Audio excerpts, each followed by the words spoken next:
Hey, shalom, shalom, shalom. First and foremost, I'm giving all praise and glory unto Yahweh, Bahashem, Yahweh Shai, Bahashem, Rakahakwadash. I want to give double honors unto the apostles, the bishops, and the elders of Great Millstone. They do rule exceptionally well. They continually feed the flock with 100% truth. They do that free of charge, and they uplift and they magnify the name of Yahweh and the name of Yahweh Shai. The name of Yahweh is the name of the Heavenly Father, the Almighty Power, all right, the true master of the universe, the only living God, for lack of better terms, all right? The God of Abraham, Isaac, and Jacob, Arg Power, the one who cares about the Israelites, okay? The Israelites consisting of the so-called Negroes, Latinos, Native, and Seminole Indians. Now our power has his only begotten son, whose name is Yahweh Shai, who the world ignorantly calls Jesus Christ. He came upon the earth over 2,000 years ago, did many great and wonderful works. Currently, he sits on the right-hand side of the Heavenly Father after going through the resurrection and receiving his full glory. Okay, he is waiting his opportunity to come back and redeem the elect of the nation of Israel from the earth and to set the earth on the right path, all right, in righteousness, okay, where he will rule along with the elect. Okay, I want to give double honors unto the apostles, the bishops, and the elders of Great Millstone that do rule exceptionally well. They continually feed the flock with 100% truth. They do that free of charge, and they uplift and they magnify the name of Yahweh and the name of Yahweh Shai. Also, let me say shalom, citations, mercy, and blessings to the sincere brothers that's out there pushing this word with truth and with faith, striving to be a part of the hopeful elect, man. Shalom unto you, and to you few sisters that is out there doing the right thing to the very best of your ability. To you as well, I do say shalom. My name is Tapawa Amath of Great Millstone Northwest.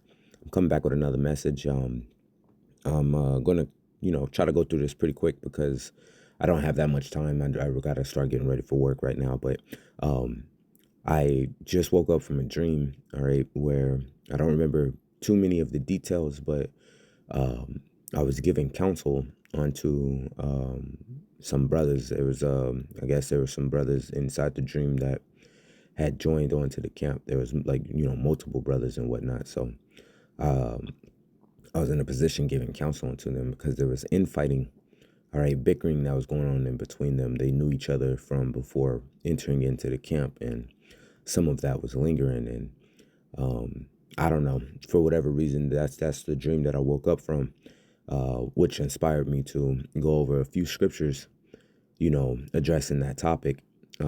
As we face down 2026, there's probably going to be some very uncomfortable situations that we find ourselves in.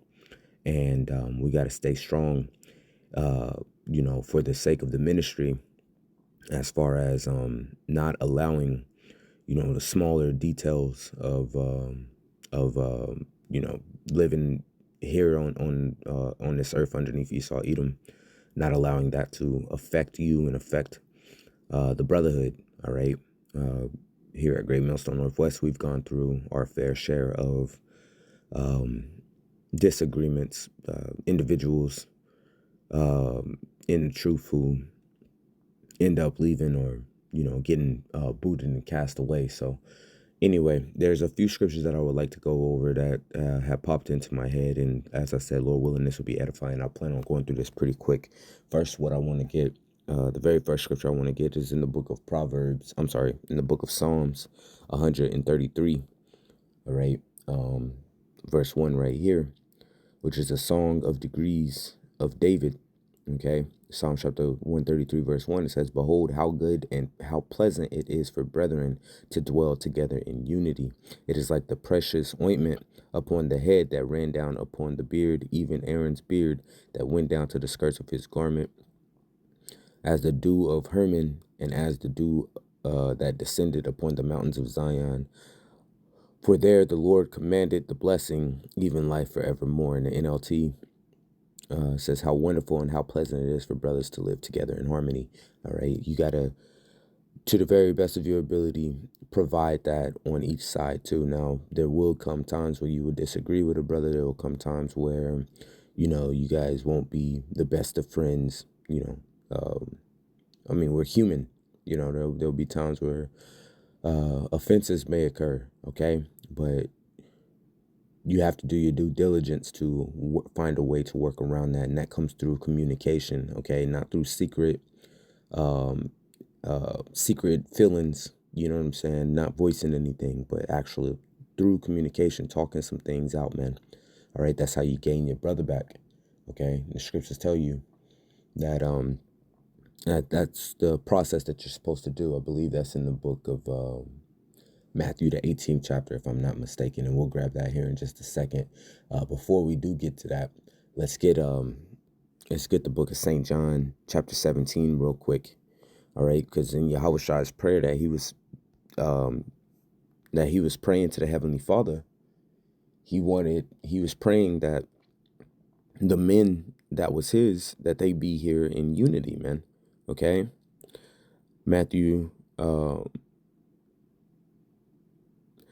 chapter 17, verse 13. And now come I to thee, and these things I speak in the world, that they might have my joy fulfilled in themselves. I have given them thy word. And he's speaking about specific people. He's not speaking about everybody upon the earth. He's not even speaking about all of Israel, all of Yasharallah. He's speaking about his men, okay? The men that truly believed on him, the men that followed him. That's who he's praying for. He's praying for the elect of the nation of Israel in this prayer of of John 17, okay? It says, I have given them thy word, and the world had hated them because they are not of the world, even as I am not of the world. That's why we are going to face down some very hard and tough situations, because we're not a part of this world. And as this world continues moving forward, it's going to become more and more evident that we are not a part of this world. Okay, that's another reason why brothers have to be able to lock in with each other, man. You got to lock in with the ones that the Lord has placed around you. Okay, it says, I pray not that thou shouldest take them out of the world, but that thou shouldest keep them from the evil. They are not of the world, even as I am not of the world. Sanctify them through thy truth. Thy word is thy truth. As thou hast sent me into the world, even so I have sent them into the world. And for their sakes I sanctify myself, that they also might be sanctified through thy truth. Hold on. Okay, yep, okay. It says, neither pray, I could have started right here at 20, but it's okay. It says, neither pray I for these alone, but for them also which shall believe on me through their word. Okay, so the ones, not only for the ones that he sent out, but for the ones that will wake up and believe in latter times, which we fall under that category as well. Now, some of us followed Yahweh Shai while he was here upon the earth. Some of us followed his disciples turned apostles. Okay, and some of us followed Paul eventually when he rose up, all right, in our past lives. It says, and some of us continued following even after that, as far as when we woke up, okay? It says that they all may be one, as thou, Father, art in me, and I in thee. So that's the point right there, that they all might be one, that they all might be in unity, that they all might be able to see eye for eye. Now, does that mean you got to be a carbon clone copy of each other? Absolutely not. You can have, your own interests. You can have your own, mind to where you think, hey, this is how your humor is, which could differ from that brother's humor. This is how you'll think of a situation, which could differ from that brother's situation. Now, what we do have to all have in common is our faith within the doctrine, which we here at Great Millstone, we push forth in 100% truth doctrine. We don't add any lies, any gimmicks, any foo-foo-ness into the ministry, man, and we tell it exactly how it is. Okay, we are not afraid to tell the people the truth about the mark of the beast being the RFID microchip. We are not afraid to tell the people the truth about America being Babylon the Great, which is going to be destroyed very soon. Okay, we are not afraid to tell the people about Esau Edom, and how Esau Edom is going into captivity along with the rest of the heathen being non-Israelites. They're all going into captivity. Okay, now Esau is going into captivity. After his captivity, which will be a very harsh captivity, he's going to be eradicated from the earth. The rest of the heathen, after they serve their captivity, they shall be able to inherit their own lands. Okay, that we're not afraid to tell the people these facts about the scriptures, that the Most High doesn't care about everybody, that he really only cares about the Israelites, and that the world was made for the Israelites' sakes. The scriptures tell us this. We're not afraid to tell the people about that, as other groups are. All right, so that's why we can come with our doctrine and claim that we have 100% truth. It says that they all may be one, as thou, Father, art in me, and I in thee, that they also may be one in us, that the world may believe that thou hast sent me. See, you can, if you're one with Yahweh Shem Shai, that means you're going to have the same doctrine as Yahweh Shem Shai. You got Israelites that got all kinds of different doctrine. Even within, certain groups, you see that they have, various different doctrines. They break things down differently, okay, with different meanings and so on. That means that they're not unified. They're not in one, okay? We're supposed to be unified and in one. And the part of being unified is that sometimes you got to know when you got to take the low. You got to know when it's the next man's, when it's on him to take the low. You got to know, how to do things decently and in order. All right. Which was something that I was telling the individuals in my dream, man. I forget exactly how the dream, was going. It was kind of jumping all around, but the part that I woke up to, which is the part that's most fresh in my mind, was I was in the middle of counseling some of the younger brothers, man. Just telling them that, hey, we gotta be together. If we can't get past this, then we're gonna have to work on that. But just kind of going through the process of counsel. All right, with the younger men that was within the dream, man. All right. So we want to be unified. We want to be together. Okay. Ephesians 4:3. This is another scripture that just popped up. Ephesians chapter 4, verse 3. All right. Let's start up. It says, at verse 1, it says, I therefore, the prisoner of the Lord, beseech you that you walk worthy of the vocation wherewith ye are called. Okay. We have to walk worthy of this vocation that we're called in, this calling that we're in, man. Okay. It says, with all lowliness and meekness, with long suffering, forbearing one another in love, endeavoring to keep the unity of the spirit in the bond of peace. All right. So a part of being in this ministry is you gotta deal with each other, man. All right. You gotta know when you gotta be patient. Patient means to suffer. All right. You gotta know how to be meek and lowly. All right. That pride will get stamped out. All right. The not wanting to be forgiving, wanting to hold on to a grudge, all that stuff it will get stamped out.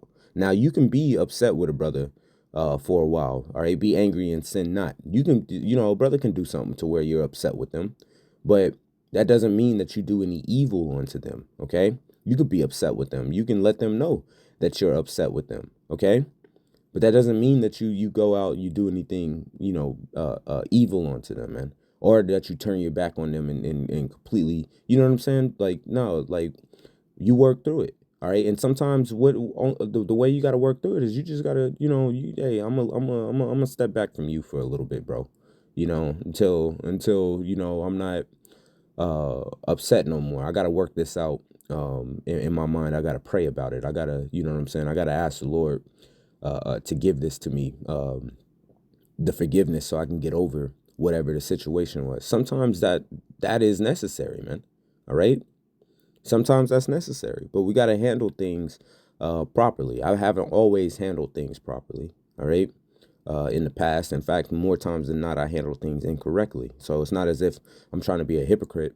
All right. It's just in light of this dream, it's there's things that has come to the light. There's things that's being revealed that right now, especially facing down these crazy times here in America, within the brotherhood, we really got to lock in with each other, man.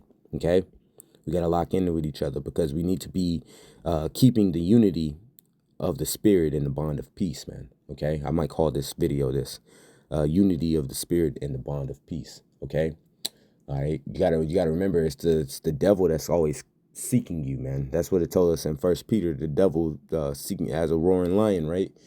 First Peter chapter 5.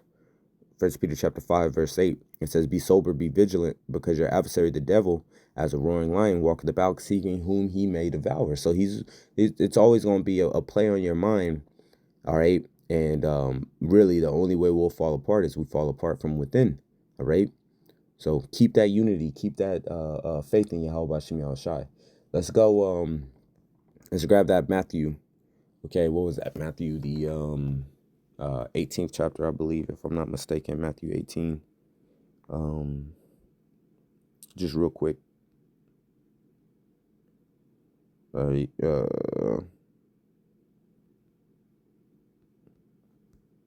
to read this little discipline and prayer. Was forgiveness. Then Peter, Matthew chapter 18, verse 21. Then came Peter to him and said, Lord, how oft shall my brother sin against me, and I forgive him? Till 7 times, which 7 just is a number of completion, right? Yahushua saith unto him, I say not unto thee until 7 times, but until 70 times 7. Therefore is the kingdom of heaven likened unto a certain king, which take account of his servants, and when he had begun to reckon, one was brought unto him which owed him 10,000 talents. But for as much as he had paid, he had not to pay.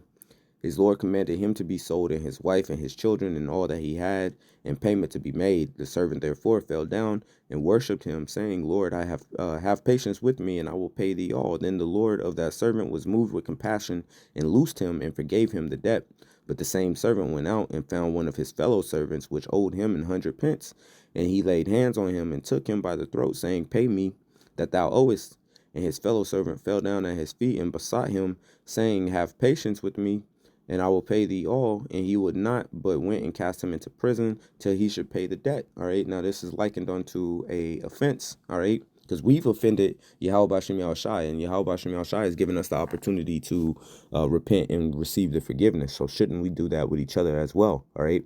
It says, so when his fellow servants saw what was done, they were very sorry, and came and told unto their Lord all that was done. And I'm only speaking really to the brothers that's within the brotherhood, man. All right.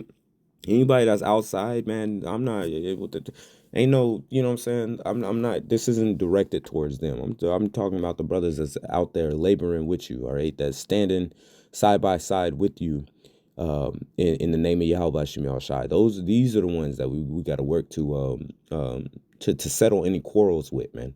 All right, because you ain't gonna make it through the hard times we got to go through if you holding things within your heart against the man that's right next to you, man. You don't want to, it's tough and food is scarce, but because you got a problem with this brother that you won't let go, you don't want to, share your food type of.